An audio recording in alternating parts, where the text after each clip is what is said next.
Bonjour et bienvenue à cette première émission de Bioem créée par le syndicat des biologistes. Tout d'abord, un mot d'explication sur ce nouveau rendez-vous. Bioem, ces dernières années, c'était le titre de la journée scientifique organisée par le SDB. Celle de 2020 devait avoir lieu le 15 avril, mais crise sanitaire oblige, on l'a repoussée au 30 juin et en plus on l'a transformée. Nous l'avons passée donc en format plus court. On espère le faire de façon plus fréquente et surtout on l'a passé en direct sur YouTube pour pouvoir atteindre plus facilement tous les biologistes sur le territoire sans qu'il y ait besoin d'être présent à Paris. Pour cette première émission, nous avons le plaisir d'accueillir deux invités, deux experts dans leur domaine. D'abord le docteur Bruno Coignard, qui est directeur du département des maladies infectieuses de Santé publique France. Vous êtes notre invité du grand entretien et le docteur François Blanchecotte, président du SDB, dialoguera avec vous après votre intervention. Et nous accueillons également Bernard Van Rooij, qui est chef de produit de biologie moléculaire chez Roche Diagnostic France. Et c'est vous qui allez inaugurer la rubrique Focus. Je vous remercie pour votre présence et j'en profite pour remercier aussi Roche Diagnostic qui a pris le risque d'essuyer les plâtres avec nous pour cette nouvelle formule qui n'aurait pas vu le jour sans vous. Je m'arrête là. Mon rôle va être surtout celui du timekeeper et de veiller à ce que je puisse aussi relayer les questions. On va sans attendre commencer par le focus. Pour vos questions, deux choses. Le hashtag sur Twitter biom2020 et ou par mail via l'adresse biom@sdbio.eu. Sans attendre, le focus.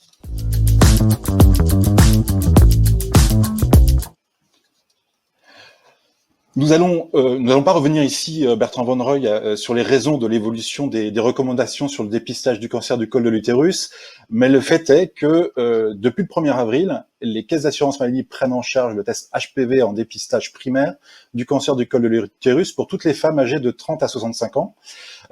Forcément, l'actualité oblige, l'événement a été éclipsé par la crise du Covid, mais c'est pourtant un événement majeur pour les femmes de notre pays et aussi pour les biologistes. Donc, dans ce nouveau contexte, Bertrand Van Rooij, vous allez nous décrypter un petit peu les nouveaux enjeux de ce dépistage pour les laboratoires. À vous la parole. On se reparle tout à l'heure pour les questions. Très bien, je vous remercie Renaud pour cette introduction. Donc du coup, voilà, charge à moi d'entamer les hostilités et notamment en fait de parler donc des nouveaux enjeux qui vont être liés à l'introduction du test HPV en dépistage primaire. Donc je vais démarrer par une première slide avec quelques généralités donc sur l'HPV et donc le cancer du col de l'utérus. Le cancer du col de l'utérus en 2020, c'est toujours finalement 3000 nouveaux cas par an et toujours 1000 décès par an. Donc c'est une pathologie qui est liée au papillomavirus humain, donc au virus HPV, donc dans la majeure partie des cas. Et également donc c'est un virus qui est relativement banal et qu'on va pouvoir retrouver dans la population générale, donc, avec 80% des femmes qui au cours de leur vie sexuelle vont être infectées par un papillomavirus humain. Donc c'est une pathologie qui est grave, qui est toujours mortelle, mais c'est une pathologie qu'on va pouvoir éviter, notamment en fait grâce à deux dispositifs. Le premier étant la vaccination et le second étant donc le dépistage, qui est vraiment, on va dire, le cœur de la thématique de ce soir. Donc sur la slide suivante, on peut voir que finalement, les limites actuelles du dépistage du cancer du col de l'utérus, la première des choses, finalement, ça va être le fait que la couverture vaccinale est toujours insuffisante en France.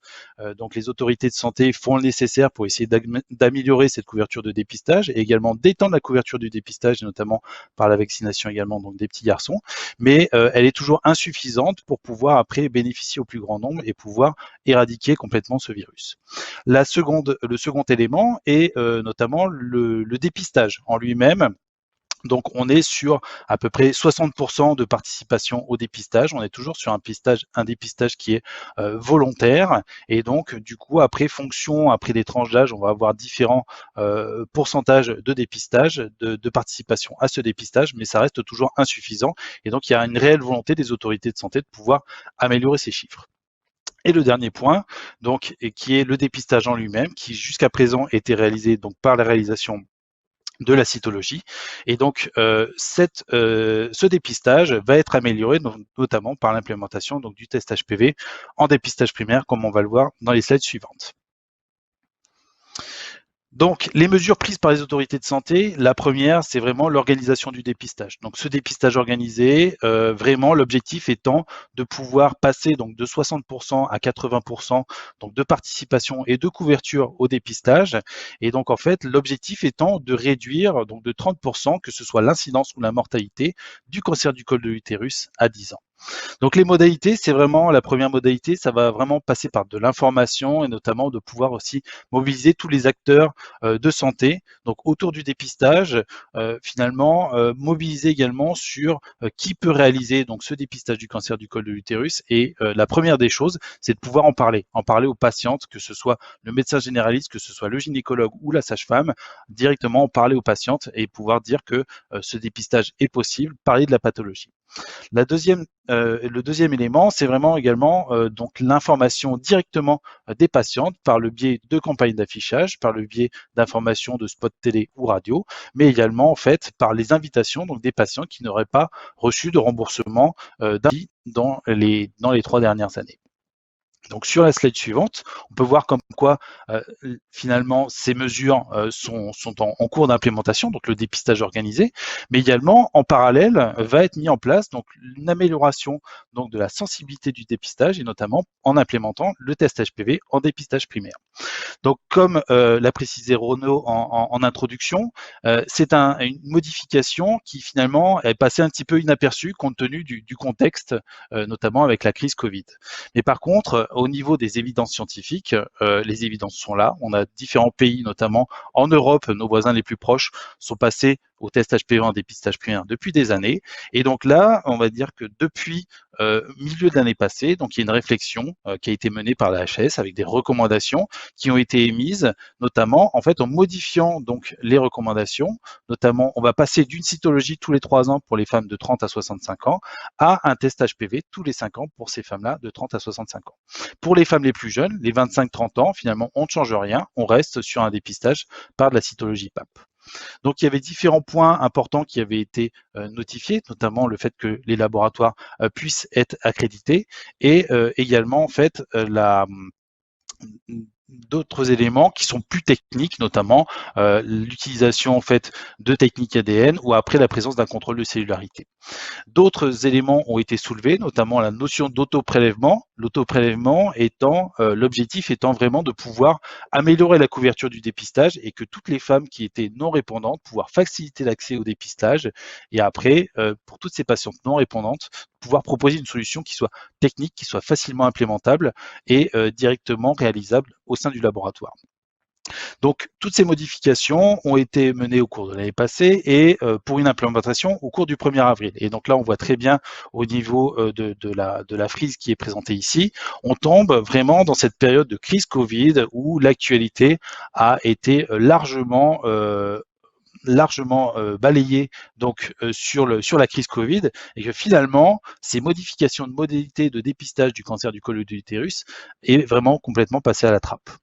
Donc la slide suivante présente le premier défi étant vraiment de la communication. Communication à la fois auprès des patientes, leur expliquer comme quoi le dépistage a changé, le dépistage est finalement moins fréquent, le dépistage est plus efficace et que les modalités changent et que les acteurs de santé finalement vont également donc changer au niveau de ce dépistage.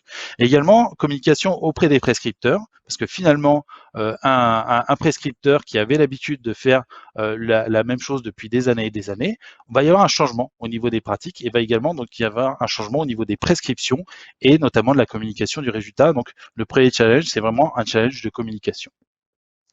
Sur la slide suivante, on va pouvoir voir le second challenge et qui va être vraiment lié en fait au flux.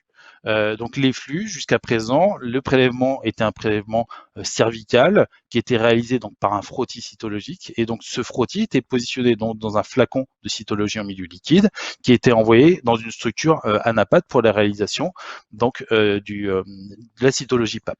Là ici, donc le test va être un test HPV qui peut être un test qui va être réalisé exactement sur le même type de prélèvement, mais après ce test HPV peut potentiellement être réalisé pour évaluer donc le portage vaginal vaginale donc de l'HPV et donc par un dispositif d'autoprélèvement. Donc ce qui va introduire donc un nouvel acteur au niveau de cette chaîne de dépistage qui est la patiente, parce que finalement, en fait, au sein donc les structures, les laboratoires vont pouvoir potentiellement proposer aux patientes de réaliser ces autoprélèvements. Donc sur la slide suivante, on va pouvoir voir un autre enjeu de ce dépistage et donc des modifications des modalités de dépistage. Ça va être une recrudescence donc du nombre de tests. Donc on était sur on va dire un volume national de tests HPV qui était de l'ordre de quelques centaines de milliers de tests. Et là, on va vraiment passer à plusieurs millions de tests HPV et donc un volume d'activité qui va être multiplié par 10. Donc ici, ce que je présente sur cette slide, ce sont vraiment des projections qui ont été établies fonction après à la fois des recommandations et à la fois des projections de ce qui a pu être implémenté donc dans nos pays qui ont déjà implémenté le test HPV en dépistage primaire. Et également, ça prend également en considération donc l'augmentation de la couverture de dépistage, mais finalement on voit à terme, on aura quand même une diminution donc de la volumétrie d'activité qui va être liée à l'extension en fait de l'intervalle de dépistage qui va passer de tous les 3 ans à tous les 5 ans. Mais ça, après, bien sûr, on en verra les conséquences seulement dans 5 ans. Et donc là, vraiment, les laboratoires vont devoir faire face à un volume d'activité qui va être considérablement augmenté. Donc sur la slide suivante, je présente donc les solutions Roche pour faire face à ces volumes d'activité, notamment en fait les systèmes de la gamme Cobas. On a Cobas 4800, 6800, 8800, qui sont des systèmes qui vont permettre de pouvoir traiter du moyen au grand volume. Donc les laboratoires, soit sont déjà équipés de ce type de matériel, soit après vont devoir s'équiper de matériel en capacité de pouvoir traiter un grand nombre de prélèvements. La slide suivante traite également donc de la capacité des automates à assurer la production, mais également en fait cette production, ce test HPV va imposer notamment des délais de rendu de résultats. Quand on parle de test HPV, c'est juste le premier test, parce que finalement pour les à peu près 15% de tests HPV qui vont être positifs, il va y avoir une étape de triage cytologique qui va être effectuée. Et donc, dans ces cas-là, il va falloir effectuer un deuxième test. Donc, de manière à ne pas avoir des délais de rendu de résultats qui sont extrêmement longs. Finalement, un des enjeux va être de pouvoir réaliser ce test HPV qui est entièrement automatisé le plus rapidement possible, de manière à pouvoir après mettre à disposition les prélèvements positifs aux structures anapathes ou après en cytologie, de manière à pouvoir après réaliser la cytologie de triage. Donc sur la slide suivante, ça présente également donc les flux qui vont être modifiés. Donc j'ai indiqué comme quoi on allait avoir un grand nombre donc de pots de cytologie. Donc si on part sur le modèle actuel de réalisation donc de frottis cytologiques qui vont être mis dans ces pots de prélèvement, on va avoir un grand volume de pots qui vont devoir être traités par les laboratoires. Ces pots, ce ne sont pas des tubes qui sont habituellement traités par les labos et donc du coup qui vont nécessiter des équipements préanalytiques, soit pour effectuer le débouchage, le rebouchage, ou après dans certains cas de figure pour effectuer des pré-traitements qui sont spécifiques. Et donc là, chez Roche, on a différentes solutions préanalytiques, soit en îlot, soit après potentiellement des solutions qui sont entièrement convoyées, comme le Cobas Prime que vous voyez ici sur la droite de votre écran, qui est une solution entièrement automatisée qui va permettre de charger des pots et après ces pots-là vont pouvoir être alicotés, pré-traités et envoyés directement sur les chaînes analytiques de type Cobas 6800, 8800. Sur la slide suivante, on va voir un autre enjeu, c'est voilà, finalement les laboratoires qui ne réalisaient pas le test HPV vont devoir se doter d'une technique HPV. Sur le marché, il y a de nombreux fournisseurs de techniques HPV et donc chaque fournisseur va avoir des tests qui vont avoir certaines caractéristiques.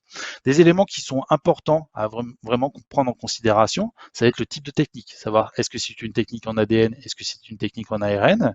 Également, donc, est-ce que c'est des techniques qui vont faire le génotypage partiel ou pas de génotypage, après fonction des besoins qui sont vraiment mentionnés par les cliniciens.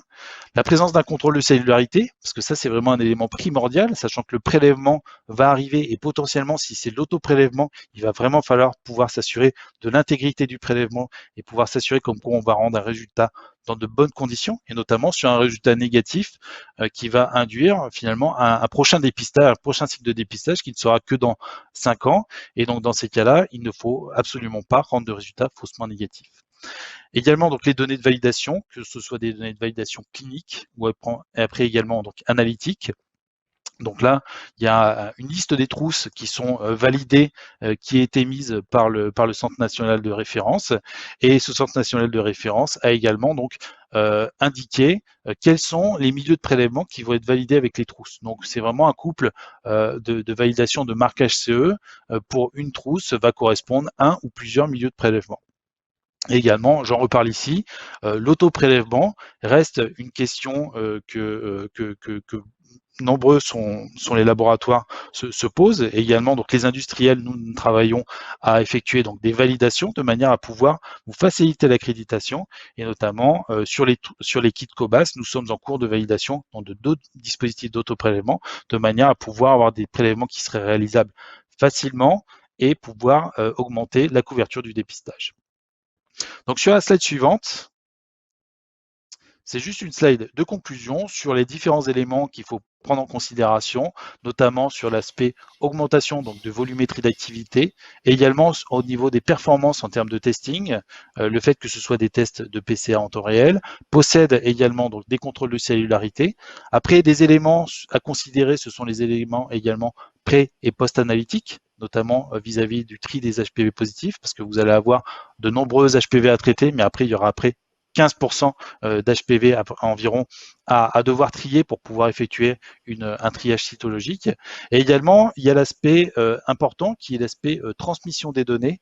Et notamment, je pense que ça va pas mal introduire la thématique suivante. Et notamment, il y a vraiment la remontée de ces données-là qui jusqu'à présent se fait au niveau des structures régionales de dépistage des cancers. Mais là, vraiment, va y avoir un grand impact et de la part des structures de biologie pour pouvoir remonter ces données et notamment pouvoir après assurer un suivi efficace et efficient des patientes. Et le dernier point, bien sûr, qui est de la communication. On sort de la période Covid, donc là, du coup, le Roche Diagnostic s'est vraiment mobilisé pour faire donc de la communication, que ce soit de la communication grand public, que ce soit sur les réseaux sociaux, mais également de la communication donc auprès des professionnels de santé. Et c'est vrai que nous sommes dans un contexte où les congrès professionnels se font rares, ont été décalés dans le temps, mais là vraiment l'actualité ne peut pas attendre et donc du coup il faut qu'on soit le plus nombreux possible à pouvoir assurer cette communication et à diffuser l'information sur ces nouvelles modalités de prise en charge du cancer du col de l'utérus. Et j'en ai terminé. Et merci beaucoup. C'est très clair. Une première petite question liminaire. Est-ce que aujourd'hui, dans ce que vous voyez, il y a déjà un frémissement sur les commandes de réactifs et autres sur ces solutions-là, sur le HPV, ou c'est encore c'est trop tôt pour voir quelque chose? Parce que vous avez montré une projection tout à l'heure. Voilà, c'est. Alors on est au-delà du frémissement. C'est vrai qu'après voilà les laboratoires beaucoup de laboratoires étaient déjà équipés de dispositifs capables de réaliser le test HPV. Donc les demandes affluent au niveau des laboratoires d'ores et déjà. Et donc du coup, c'est vrai que voilà, on a de plus en plus de demandes, que ce soit au niveau des réactifs comme au niveau des automates, de pouvoir après répondre aux demandes des cliniciens. D'accord, donc on peut se dire que sans vraiment beaucoup de communication, ce que vous décrivez, ça veut dire qu'il y a vraiment une attente sur ce test. Il y a une attente sur ce test, donc voilà, l'implémentation du test HPV en dépistage primaire, comme je disais en guise d'introduction, ça n'a rien de nouveau. C'est pas une thématique qui sort du chapeau, et les évidences scientifiques sont là en termes d'amélioration de la sensibilité donc du dépistage. Donc c'était quelque chose qui était très attendu, qui est tombé en plein pendant la période Covid, et finalement les professionnels de santé notamment les gynécologues ont vraiment pris le pli de ce dépistage, et font d'ores et déjà donc des demandes pour le test HPV en dépistage primaire. Oui. Parmi les enjeux, bien sûr, il y a celui du volume. Vous l'avez évoqué, celui aussi de l'autoprélèvement. Vous avez mentionné que vous travailliez sur des solutions qui sécurisaient cette phase préanalytique. Est-ce que en une ou deux minutes, vous pouvez me dire quel type de solution sur laquelle vous travaillez? Alors, nous travaillons à la validation, donc le marquage CE de deux dispositifs. Un est un dispositif qui s'appelle l'Evaline Brush. Voilà, ce marquage CE, c'est vraiment pour l'intégralité donc des pays dans lesquels le marquage CE est accepté. Donc, c'est un dispositif qui est commercialisé par une société hollandaise, me semble-t-il, et donc qui est vraiment un dispositif spécifique d'autoprélèvement, designé pour l'autoprélèvement au niveau cervical. Le deuxième dispositif est un écouvillon sec, et donc là quelque chose qui est beaucoup plus, on va dire, basique, et donc notamment voilà, c'est juste un écouvillon qui serait réalisé donc directement par la patiente, un écouvillonnage vaginal qui serait positionné donc sec dans un tube de prélèvement pour être après analysé au niveau des automates, et après il y aurait juste une remise en suspension en fait des cellules prélevées pour la réalisation donc de l'analyse au niveau des automates. Et donc là, c'est pour ça que le contrôle de cellullarité a vraiment son intérêt et vraiment toute sa place. Il faut vraiment s'assurer que ce prélèvement a été réalisé dans de bonnes conditions, et potentiellement, si jamais il y a des transferts intersites, c'est pouvoir également s'assurer que lors du transfert de cet écouvillon sec, on n'ait pas eu de dégradation en fait du prélèvement qui ne rendrait pas possible l'analyse. Merci beaucoup pour votre intervention et vos réponses. Il me reste vraiment à vous remercier. Et comme on le dit à l'Olympique de Marseille, je sais que vous êtes plutôt du côté de Lyon, mais vous serez donc à jamais le premier, pour ceux qui sont de Marseille, je les salue, à être intervenu dans cette émission. On va passer au grand entretien, et qui aborde justement le sujet qui a éclipsé un peu le vôtre. Donc, on suit la logique. On passe au grand entretien. Merci beaucoup.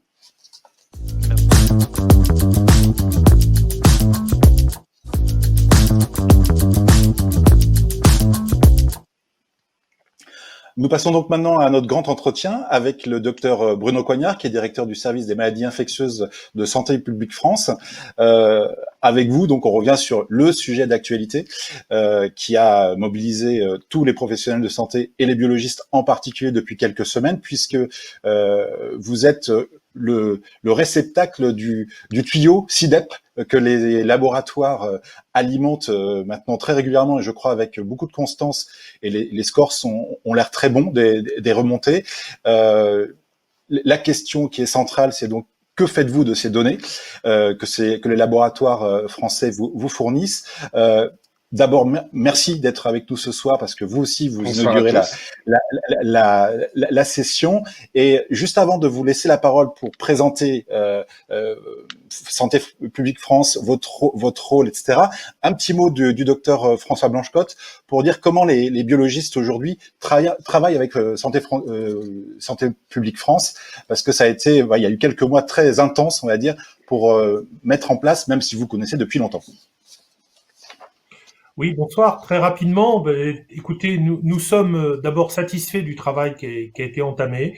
Nous sommes heureux d'abord d'avoir réussi ce pari un peu extraordinaire de connecter plus de 402 sociétés d'exercice libéral, de connecter plus de 3900 sites, effectivement, et d'avoir des données qui remontent dans des délais qu'on nous a imposés, qui étaient des délais à la fois difficiles et à la fois presque insurmontable au départ, en tout cas nous le pensions comme tel.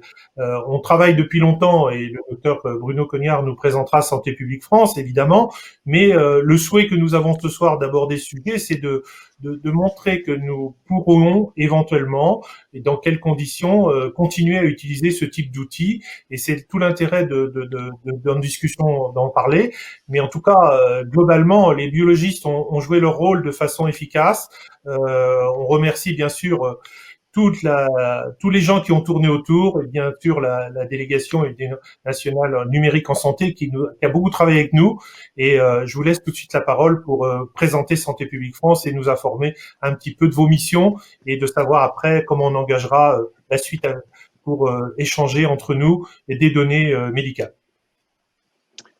Merci François et donc bonsoir à tous. Donc pour commencer effectivement cette discussion, j'ai prévu quelques diapos pour vous rappeler très rapidement les missions de l'agence et puis surtout ce qui vous intéresse, quelle est l'utilisation des données qui sont remontées donc aujourd'hui depuis le 13 mai quotidiennement par les biologistes concernant les infections à Covid-19. Donc dans la diapositive suivante, juste un bref rappel pour vous rappeler ce qu'est Santé publique France. Donc Santé publique France, c'est l'Agence nationale de santé publique. Elle a été créée en 2016, mais en fait, elle résulte de la fusion de 4 entités. L'Institut de veille sanitaire, que vous connaissez sans doute, créé en 98 et qui s'occupe de surveillance épidémiologique, l'INPES, qui s'occupe de prévention et promotion de la santé, l'EPRUS, qui est l'établissement de préparation et de réponse aux urgences sanitaires, et ADALIS, qui est un groupement qui fait de l'aide à la réponse téléphonique. Donc, les missions de l'agence, très synthétiquement, c'est de détecter les risques sanitaires, les anticiper le mieux possible, comprendre et donc surveiller l'ensemble des pathologies. On va parler de maladies infectieuses ce soir et de Covid-19, mais les missions de l'agence concernent aussi les maladies chroniques, la santé environnement, la santé au travail. Et puis c'est aussi l'action et donc la mise en œuvre de campagnes de prévention et promotion de la santé et de l'investigation et de la réponse aux situations sanitaires exceptionnelles. Et Covid-19 a été la plus grande situation sanitaire exceptionnelle que nous ayons eu à vivre jusqu'à présent. En quelques chiffres, l'agence finance, c'est à peu près 650 agents, plus de 3800 réservistes aussi, qui font partie de la réserve sanitaire. Ce sont des professionnels de santé volontaires qui peuvent se mobiliser pour des grands événements et ils ont été nombreux sur Covid-19. Il y a aussi des biologistes dans la réserve sanitaire. Et nous avons un site national à Saint-Maurice et également, ce qu'il faut retenir, 15 antennes régionales, les cellules régionales, qui sont notre relais au plus près du terrain. Et je pense que les biologistes qui sont avec nous ce soir connaissent plus certainement mes collègues de région que moi-même. Donc l'ensemble de ces partenaires autour de l'agence forment un réseau national de santé publique et les biologistes médicaux font bien évidemment partie de ce réseau. Donc dans la diapositive suivante, sinon pour vous situer un peu l'agence géographiquement, pour ceux qui ne connaîtraient pas notre localisation, vous avez sur cette diapositive effectivement une vue schématique de Paris. Donc vous avez à gauche le ministère de la Santé, près de la Tour Eiffel, et nous sommes plutôt près du bois de Vincennes, en bas à droite de cette diapo. Et donc notre site national est situé à Saint-Maurice. Donc parlons peut-être maintenant de maladies infectieuses. Diapositive suivante, je voulais vous résumer un peu la problématique qui nous occupe avec 3 diapos, en repartant d'un dispositif qui est historique, que vous connaissez tous, qui est celui des maladies à déclaration obligatoire. Je dis dispositif historique parce que c'est un dispositif qui existe depuis 1892, donc vous voyez que ça fait très longtemps. Le début de la déclaration obligatoire, à cette époque, il n'y avait pas SIDEP bien évidemment, c'était avec des cartes postales et des cartes lettres. Ça a évolué progressivement, on a aujourd'hui 34 maladies à déclaration obligatoire, dont 32 maladies infectieuses. Ça marche toujours en majorité avec des formulaires CERFA et du papier. Et donc, nous sommes au 21e siècle et donc tout l'enjeu est de se débarrasser de ce papier. On a commencé à le faire avec la dématérialisation de certaines déclarations obligatoires pour le VIH, vous le savez, et par ailleurs pour la tuberculose très prochainement. Ce que je voulais souligner, c'est que les laboratoires de biologie médicale ont une contribution majeure à ce dispositif de déclaration obligatoire qui est historique. Les cliniciens et les biologistes sont des déclarants de la déclaration obligatoire, mais il faut souligner la très forte participation des biologistes à ce dispositif, déjà par le diagnostic biologique qu'ils rendent chaque jour et aussi par les déclarations. Et donc ça, c'est vraiment quelque chose d'important. Mais voilà, c'est un dispositif du 19e siècle, on peut le dire, et du 20e, et nous sommes au 21e siècle, donc je voudrais parler un peu plus de ce qui nous attend à l'avenir. Donc, dans la diapositive suivante, le deuxième exemple que je voulais citer, c'est effectivement le système 3 Labo, que vous connaissez peut-être, que c'est un système que nous avons commencé à mettre en place en pilote en 2006 et qui a eu un fonctionnement en routine à partir de 2012, qui avait pour objectif d'améliorer justement le processus de surveillance existant en termes de complétude, en termes d'exhaustivité, en termes de couverture d'autres maladies qui n'étaient pas à déclaration obligatoire, en termes de récupération de données individuelles et surtout en termes de ce qu'on appelle le machine-to-machine reporting, afin de limiter la charge de travail des déclarants, en particulier de vous, les biologistes, et de sécuriser aussi les échanges. Donc c'est un système qui a démarré en 2012 avec 2 laboratoires de spécialité, dont vous voyez le nom sur cette diapositive, qui ont été rejoints par un 3e en 2020. Et ces données concernent une quinzaine de maladies infectieuses en 2017 et jusqu'en 2019, et en particulier les arboviroses, les IST, certaines maladies respiratoires ou à prévention vaccinale et certaines zoonoses. Ce dispositif était très utile notamment, je vais citer l'exemple des arboviroses, puisque grâce à ce système, nous pouvons rattraper chaque année, en période de surveillance renforcée en métropole des arboviroses, un certain nombre de diagnostics qui n'ont pas fait l'objet d'un signalement. Mais ceci étant dit, voilà, ce système n'était pas exhaustif puisque limité à certains laboratoires de spécialité et donc il fallait aller au-delà. Et Covid-19 est arrivé et donc diapositive suivante, je voulais justement vous résumer en une diapo, voilà ce que nous avons vécu les 6 derniers mois. Si vous regardez à gauche, le 31 décembre, c'était la notification à l'OMS par la Chine d'un premier cluster de 27 pneumopathies inexpliquées à Wuhan. Et toute l'histoire a commencé à ce moment-là. Et nous avons mis en place en France, comme dans beaucoup d'autres pays, une surveillance individualisée de ces cas importés de Chine et notamment de Wuhan dès le 10 janvier, avec une première définition de cas. Et puis une remontée des premiers diagnostics. Il faut savoir que les premiers tests diagnostiques ont été développés et mis à disposition au CNR à la fin du mois de janvier. Et donc nous avons eu effectivement les 3 premiers cas importés détectés en France le 24 janvier. Très rapidement, nous avons eu d'autres cas. Le premier cluster, vous vous souvenez sans doute de l'histoire des contamines mangeois. Et puis, les choses se sont accélérées ensuite et nous avons été obligés de passer, notamment à l'occasion du passage en phase 3, à une surveillance multisource qui faisait appel aux services d'urgence, aux données SOS médecins, aux données du réseau Sentinelle, aux données de l'hospitalisation. Et nous avons aussi ajouté Covid-19 au dispositif 3 Labo, mais assez tardivement, le 14 mars. Et très vite, nous nous sommes rendus compte que ça ne pourrait pas suffire, puisqu'il nous fallait avoir effectivement une couverture beaucoup plus exhaustive de l'ensemble des tests Covid qui commençaient à être réalisés sur le territoire. Et nous avions déjà échangé dans le passé avec François et plusieurs de vos collègues sur cet enjeu, et nos discussions ont très vite dépassé le cadre de 3 labos, ont associé des collègues du ministère, François a cité la direction du numérique en santé, et très vite donc le projet CIDEP a démarré. Pendant que la France était confinée, nous l'étions également, mais nous étions très régulièrement, et 7 jours sur 7, je dirais, en réunion par visioconférence, comme nous le sommes aussi aujourd'hui ce soir. Et entre avril et mai, on a effectivement, en moins de 2 mois, collectivement développé CIDEP, et c'est l'extrême droite de ma diapositive, avec le démarrage de CIDEP complètement opérationnel au 13 mai. Et donc, diapositive suivante, on peut à ce moment-là effectivement parler de pourquoi CIDEP. Et en fait, les objectifs de CIDEP, au regard des enjeux majeurs de cette crise, étaient de faciliter le partage de tous les résultats issus des RT-PCR pratiqués dans l'ensemble des laboratoires français, et bientôt des sérologies d'ailleurs, mais parlons surtout des RT-PCR aujourd'hui. Pourquoi faciliter le partage de tous les résultats ? Pour 2 objectifs. Un objectif de contrôle de l'épidémie, parce que derrière chaque diagnostic, il y a des actions de recherche des contacts, ce qu'on appelle le contact tracing systématique, qui permettent effectivement de proposer un dépistage et de prescrire des mesures d'isolement pour les contacts rapprochés de ces cas confirmés. Ça, c'était le premier objectif, et donc il fallait le faire pour chaque cas, d'où cet enjeu d'exhaustivité. Et puis pour le suivi de l'épidémie, effectivement également, puisque à partir de ces données, je vous le montrerai tout à l'heure, de nombreux indicateurs épidémiologiques peuvent être produits et ça nous permet également de détecter des clusters. L'enjeu également, il s'agit de données médicales, c'était de rendre cette information bien sûr accessible à tous ceux qui en ont besoin et seulement ceux qui en ont besoin, mais de manière également extrêmement sécurisée, puisqu'il s'agit de données individuelles de santé. Et la CNIL nous a parfaitement encadrés sur ce sujet.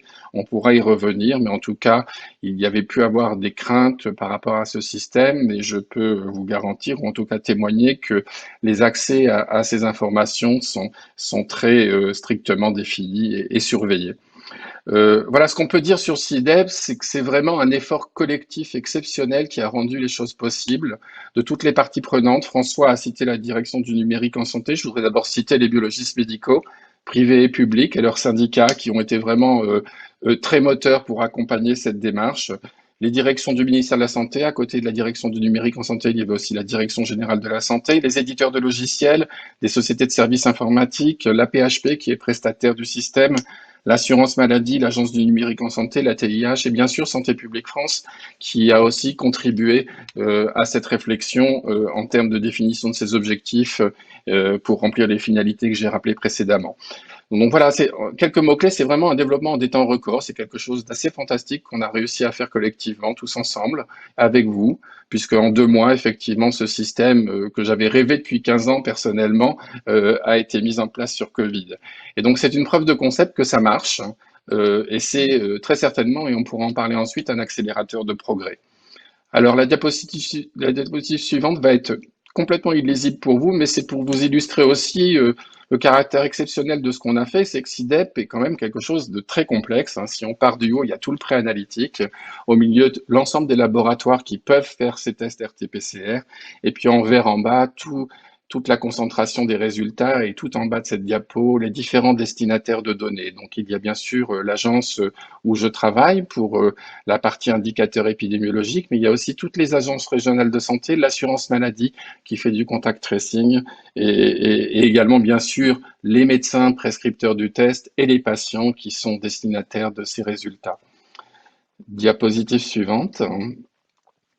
Donc, que fait-on de toutes ces données? J'en ai déjà un peu parlé, mais effectivement, le contact tracing, c'est la première utilisation, et ce qui explique pourquoi il y avait des enjeux de disponibilité rapide de ces données, puisque un résultat disponible rapidement permet de déclencher ces actions de contact tracing ensuite très rapidement pour casser les chaînes de transmission.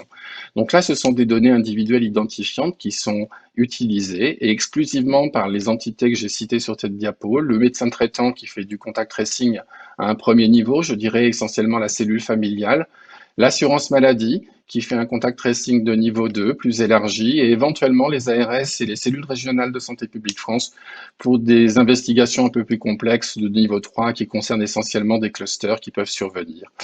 La partie Santé publique France, site de Saint-Maurice, on utilise des données pseudonymisées puisqu'on n'a pas besoin d'avoir les noms et coordonnées des patients et nous utilisons ces données pour produire un certain nombre d'indicateurs qui aident au suivi de l'épidémie. On va pouvoir illustrer ça dans les diapositives suivantes, mais on va parler d'activité analytique, de taux de positivité, d'incidence des cas, et je vous reparlerai à la fin d'un indicateur dont vous avez peut-être entendu parler, qui est le R effectif. Donc, diapositive suivante, je voulais juste vous montrer voilà, un exemple de carte que vous pouvez générer vous-même, et je vous donnerai l'adresse à la fin de cette présentation. Ce sont des cartes qui sont actualisées chaque jour. Nous analysons les données issues de CIDEP 7 jours sur 7, du lundi au dimanche, et nous mettons à jour chaque jour ces données. Donc sur cette carte, vous avez une illustration de ce qu'on peut générer. Il s'agit du nombre de RT-PCR réalisés pour 100 000 habitants. Là, vous avez les données de la semaine du 20 au 26 juin. Les données nécessitent à peu près 3 jours pour être consolidées suffisamment. Et donc, ceci explique pourquoi vous avez ici une série de données hebdomadaires du 20 au 26 juin, puisque j'ai généré cette carte en préparant mes diapositives hier soir. Donc, vous voyez effectivement qu'on peut voir sur cette carte que l'activité de RT-PCR est hétérogène selon les territoires et liée en partie à des actions de dépistage locales, mais aussi à la réalité de l'épidémie dans chaque territoire. Diapositive suivante. Donc là, c'est un autre indicateur qu'on peut générer qui est le taux de positivité, c'est-à-dire la proportion de patients qui ont eu une RT-PCR et dont le résultat est positif. Et vous voyez ici que ce taux de positivité, en fait, il illustre bien l'état de circulation du virus aujourd'hui en France. Donc ici, vous voyez, toujours sur la même semaine du 20 au 26 juin, vous voyez qu'il y avait une proportion très faible, inférieure à 5%. Elle tourne à peu près entre 1,5 et 2 aujourd'hui, dans tous les départements de France métropolitaine en termes de proportion de RT-PCR positive. Vous voyez par contre qu'en Guyane et à Mayotte, ces taux sont un peu plus élevés et sont le reflet d'une circulation plus active du virus dans ces territoires. Là encore, ces données sont mises à jour chaque jour. Diapositive suivante. Un autre indicateur que l'on produit aussi, là, c'est l'incidence des infections Covid-19. Et donc, en fait, ici, vous avez une carte qui rapporte par département le nombre de patients avec une RT-PCR positive pour 100 000 habitants, toujours pour la même semaine. Et donc, ceci illustre encore une fois, vous voyez, ce que vous entendez, vous pouvez lire dans les médias ou entendre dans les journaux, effectivement, c'est que la situation épidémiologique en France métropolitaine est très calme actuellement, puisque vous voyez que les incidences sont très faibles, à l'exception de la Guyane et de Mayotte, où vous voyez que les échelles de couleurs sont quand même un peu plus bleutées, et cela traduit une épidémie relativement active dans ces deux territoires d'outre-mer. Diapositive suivante pour conclure. Juste pour vous dire aussi que ces données alimentent des modélisateurs et des équipes de recherche. Et donc là, je vous ai mis ici quelque chose d'assez technique, mais qui se comprend assez simplement. Le R effectif, c'est un paramètre qu'on mesure régulièrement pour surveiller la dynamique des épidémies. Ce R effectif représente le nombre moyen de personnes qu'une personne infectée va contaminer à son tour. Et donc, si ce R est supérieur à 1, en fait, cela signe une épidémie qui se développe. Et s'il est inférieur à 1, une épidémie qui est plutôt en phase de régression. Et si vous regardez le graphique tout en bas à droite, vous avez sous une fenêtre de 14 jours, effectivement, les R effectifs et la courbe en bleu, ce sont les R effectifs calculés à partir des données de SIDEP. Vous voyez que ces R sont constamment inférieurs à 1 aujourd'hui en France métropolitaine. Et cela traduit encore une fois ce que je disais tout à l'heure, l'épidémie est plutôt en phase de régression actuellement en France. Donc c'est un paramètre qu'on continuera à mesurer. Il ne suffit pas à résumer la situation, encore une fois, c'est un élément d'analyse, mais c'était pour vous illustrer effectivement que ces données en termes d'analyse sont exploitées très largement au-delà de l'agence aussi par des équipes de modélisation ou des équipes de chercheurs à l'avenir, puisqu'in fine, ces données, une fois anonymisées, finissent dans le Health Data Hub pour alimenter des travaux qui nous permettront de mieux connaître cette infection qui, encore une fois, était émergente et inconnue il y a 6 mois. Diapositive suivante, et j'approche de ma conclusion. Ce que je voulais dire, c'est qu'en termes d'analyse et de restitution, déjà, les données que vous remontez chaque jour sont déjà monitorées en permanence par l'équipe projet SIDEP, dont le prestataire est la PHP. Et donc, il y a des contrôles des flux continus, des vérifications de la qualité des données. La technique n'est pas infaillible. Il peut y avoir parfois des interruptions de transmission, ce qui peut expliquer effectivement des contacts que cette équipe projet aura éventuellement avec vous si un tel incident devait survenir. En ce qui concerne Santé publique France, effectivement, donc nous analysons ces données 7 jours sur 7. Nous avons une astreinte le week-end pour cela. Et ces indicateurs que je vous ai illustrés tout à l'heure sont transmis aux décideurs chaque jour, à la Direction générale de la santé pour ce qui concerne le niveau national et même au-delà, le cabinet du Premier ministre, et puis dans toutes les ARS, puisque ces situations épidémiques sont suivies de très près par l'ensemble des ARS dans chacune des régions. Ces données aussi, et j'insiste sur cet aspect, sont publiques et donc vous pouvez en tant que biologiste y avoir accès en permanence à l'adresse qui est mentionnée ici, le site geod.santépubliquefrance.fr. Elles sont aussi accessibles en open data pour ce qui est des indicateurs produits. Et puis elles sont reprises dans des points épidémiologiques nationaux ou régionaux de l'agence et d'autres supports, en particulier les médias. Donc pour plus d'infos, moi je vous renvoie à la première page de l'agence pour que vous puissiez effectivement les explorer. Mais Geod vous permettra de produire beaucoup plus de cartes que celles que j'ai pu vous montrer et vous permettra éventuellement de faire un focus sur votre région ou sur une classe d'âge particulière, par exemple, puisque ces données sont accessibles aussi en termes d'indicateurs par classe d'âge. Dernière diapositive, je crois. Voilà, c'était juste pour illustrer les points épidémiologiques hebdomadaires que produit l'agence. Nous avons un point épidémiologique national et dans chaque région, nos cellules régionales produisent un point épidémiologique qui détaille de façon plus précise la situation de sa région et au niveau même infrarégional. Donc je vous remercie et je suis là pour répondre à vos questions et à celles de François, bien sûr.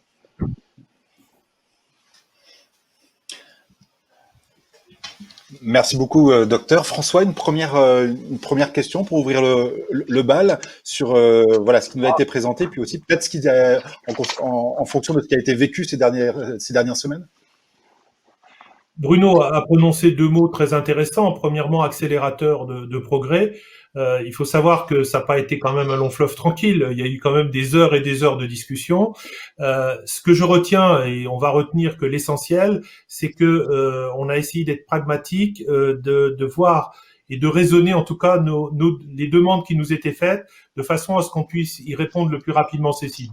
Il a fallu parfois simplifier un peu ces demandes pour que l'ensemble des biologistes les prennent à bras le corps et puissent y répondre. On avait très peur qu'évidemment il y ait des systèmes compliqués et on a essayé de simplifier pour y arriver. Le deuxième point essentiel, c'est que je voudrais souligner, en tout cas c'est un vœu pour l'avenir, que Santé publique France reste au cœur, en tout cas, des données. Et nous avons, à tort ou à raison, effectivement, eu beaucoup de demandes. Des demandes à la fois régionales des ARS, des demandes de l'adresse, des demandes d'un certain nombre d'agences. Et tout ça, finalement, j'avais peur que ça décourage un peu les biologistes. En fait, ils ont surmonté ça quand même avec sérénité. Mais il est vrai que toutes les semaines, tous les jours, nous avions des demandes par mail d'indicateurs, de données, et encore même maintenant, même après tout ce qu'on a fourni comme base, on a toujours ces mêmes demandes. Donc, mon vœu le plus essentiel, en tout cas, c'est qu'on ait un seul tuyau, qu'on puisse transmettre les données, qu'on vous donne tout, que vous puissiez vous en servir. Et je voudrais remercier Santé publique France parce que je pense que tu as fait partie des gens qui l'ont compris dans le sens où s'il faut des données plus fouillées, des données plus spécialisées, certains biologistes y sont prêts, certains laboratoires peuvent le faire. On a eu des demandes d'ailleurs de sérotech, on a eu des demandes de séquençage du virus en transmettant des prélèvements PCR.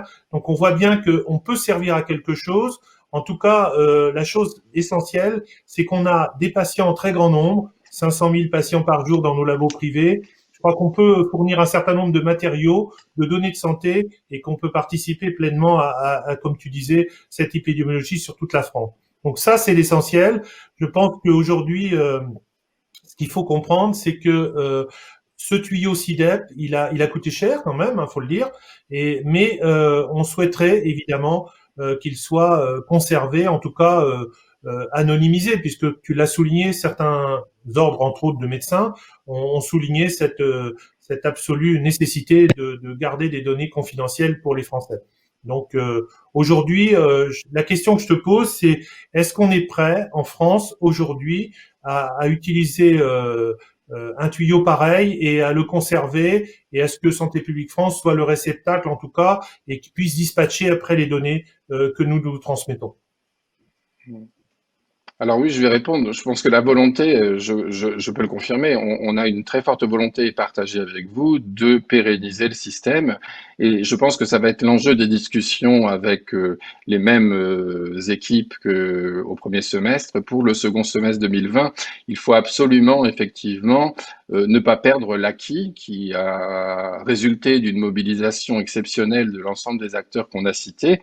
Et je te rejoins sur le un seul tuyau. Effectivement, c'était une vision qu'on partageait, qui a été difficile parfois à faire entendre, puisque certains acteurs régionaux, et je ne citerai personne, pouvaient parfois s'inquiéter d'une volonté un peu de centralisation de ces données par Paris, alors que la centralisation, en fait, c'est pas le mot-clé sur ce système SIDEP. Le mot-clé de SIDEP, c'est partage. C'est-à-dire que un seul tuyau permet en une seule demande adressée au laboratoire de servir tous les objectifs et tous les intérêts. L'intérêt d'une agence comme Santé publique France pour produire des indicateurs standardisés au niveau national, l'intérêt d'une ARS qui aura accès à la même base de données pour ses actions de contact tracing ou pour ses indicateurs beaucoup plus spécifiques au niveau régional. Et donc, SIDEP, c'est pas un outil de centralisation, c'est vraiment un outil de partage. Et bon, effectivement, ça passe par un serveur qui récupère tout, mais il aurait pu être à Paris comme à Lyon ou à Lille. Hein. Donc voilà ce qu'il faut retenir, je pense. On est d'accord sur le caractère exceptionnel, sur l'accélération de progrès, parce que vraiment, en 2 mois, on a fait ce que moi j'attendais depuis 15 ans que je travaille à Santé publique France. Et donc on voit bien l'enjeu pour notre pays. Vous avez vu, on a mis en marche SIDEP le 13 mai, c'était à la fin du déconfinement. On aurait eu SIDEP le 13 janvier, je pense qu'on aurait sans doute été mieux armé. Donc aujourd'hui, on est beaucoup mieux armé pour une éventuelle seconde vague. Si tant est qu'elle survienne, ça serait très difficile de le prévoir, donc ne me pose pas cette question. Mais en tout cas, nous avons effectivement les outils aujourd'hui pour faire face de façon beaucoup plus adaptée à ce que sera le futur dans toutes ces éventualités. Je, je me permets de juste souligner la question du tuyau unique parce que même aujourd'hui, alors que le SIDEP maintenant a fait les preuves de son efficacité, visiblement du côté des laboratoires, je le vois là, il y a encore des demandes particulières, que ça soit régional ou même d'autres organismes nationaux qui veulent récupérer directement auprès des laboratoires certaines données. Est-ce que voilà, c'est peut-être le temps normal des organismes d'État que de se coordonner, mais est-ce que vous pensez qu'il y a vraiment un vrai espoir pour qu'il y ait une logique, on va dire, d'efficacité utilisateur, pour que les biologistes soient pas presque contraints de refuser de remonter certaines données quand c'est en plus du papier, de l'Excel, de je sais pas, je ne sais trop quoi. Alors mon espoir est réel et je pense qu'on va faire passer le message. On est déjà coordonnés entre différentes entités nationales, hein, donc je parle pour Santé publique France, mais l'adresse, une des directions du ministère exploite aussi ces données. Et donc concernant les résultats de RT-PCR, utilise les mêmes tuyaux SIDEP que nous. Par ailleurs, des équipes de recherche au niveau régional ou national qui voudront accéder à ces données le feront, comme je le dirais, dans le cadre d'un accès sur demande via le Health Data Hub. Donc de ce côté-là, je pense que les données SIDEP n'ont pas vocation à être réservées à certains utilisateurs, sous réserve que les conditions de réglementaires soient remplies pour accéder à ces données. Je pense notamment à des autorisations CNIL ou des autorisations de recherche. Elles le seront.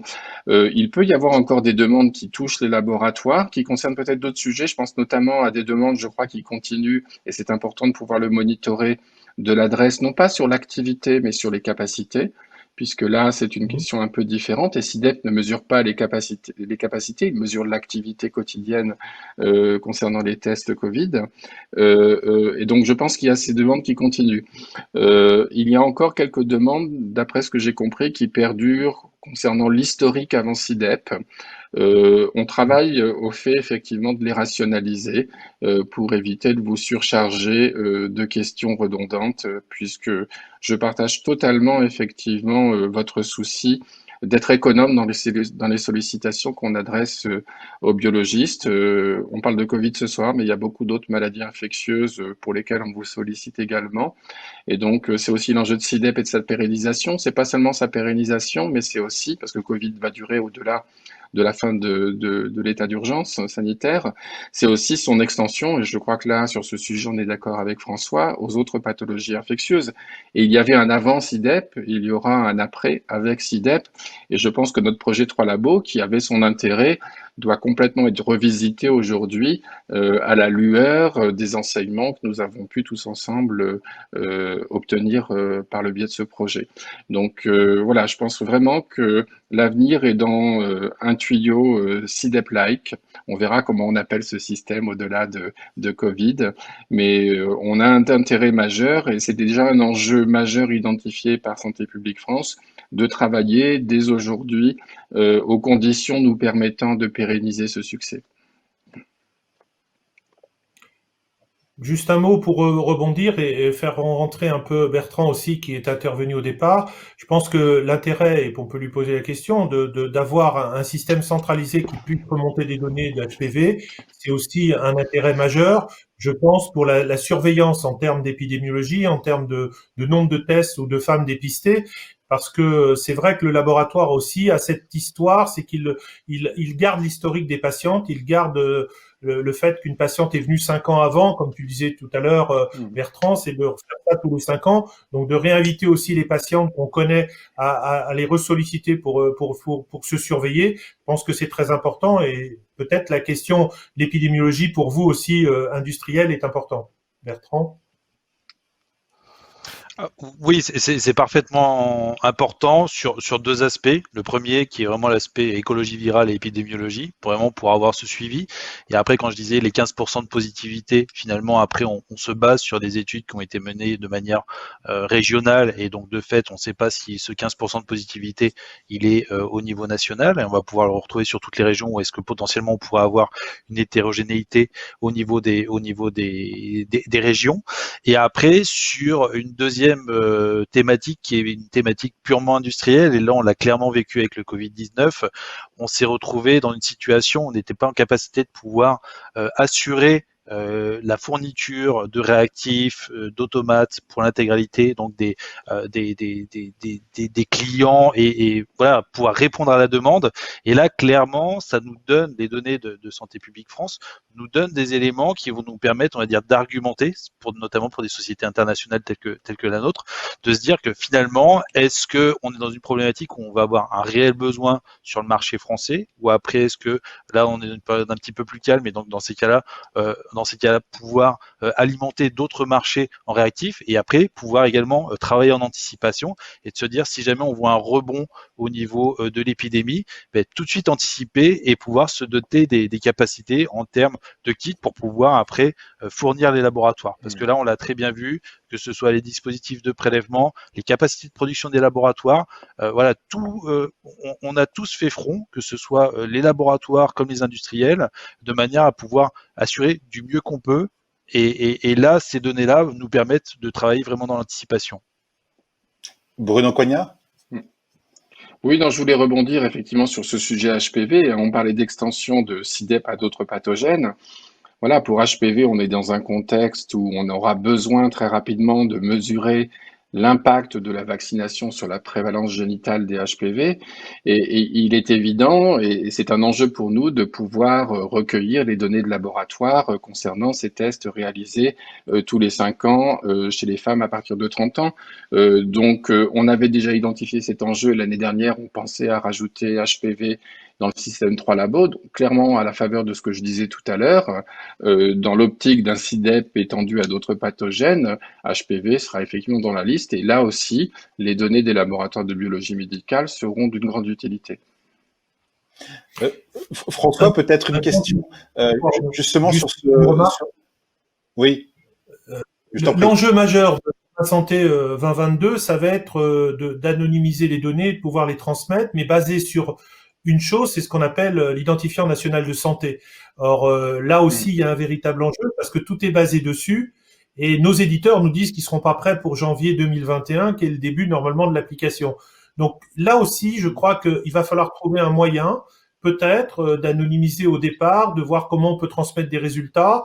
Et je pense que là, il y a un effort à faire sur cet identifiant national de santé qui, à mon avis, va pas être si simple à mettre en route. Une fois que c'est anonymisé, ça serait clairement cela.